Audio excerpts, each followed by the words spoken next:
Il était une fois un royaume blanc. Un royaume où la défaite n'existe pas. Où la gloire est une obligation.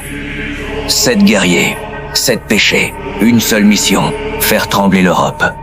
Cristiano Ronaldo, l'orgueil. Il ne joue pas pour gagner, il joue pour être éternel. Modric, la paresse.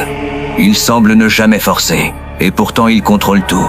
Ballon d'Or 2018, le péché qu'on sous-estimait toujours. Benzema, la gourmandise, patient comme un lion, élégant comme un artiste, jamais rassasié, jamais fatigué. Ramos, la colère, 93e minute, finale, but, histoire. Il ne gagne pas avec ses pieds, avec sa rage. Marcelo, la luxure, flamboyant, incontrôlable, l'ami inséparable de Cristiano. Un carnaval sur le couloir gauche. Kroos, l'envie.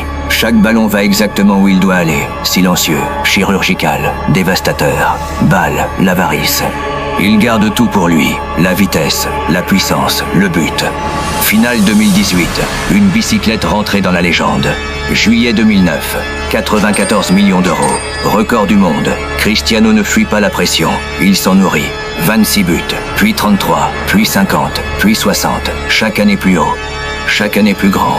2014, la décima. Il pleure sur le terrain comme un enfant. 2016, la undécima. Il enlève son maillot. Il hurle au ciel. 2017, la duodécima. Juventus écrasé. Cristiano intouchable. 2018, la décimotercera. Bale, bicyclette, légende. 3 Ligues des Champions consécutives. Jamais répétées depuis. Cristiano et Benzema, le feu et la glace. Cristiano et Ramos, 2 capitaines. 0 concession. Cristiano et Modric, l'ego et l'humilité. Cette équipe ne gagne pas seulement parce qu'elle est talentueuse. Elle gagne parce qu'elle croit, jusqu'au dernier souffle. 9 ans, 450 buts, 4 Ligues des Champions. Ce n'est pas juste une carrière, c'est une civilisation footballistique.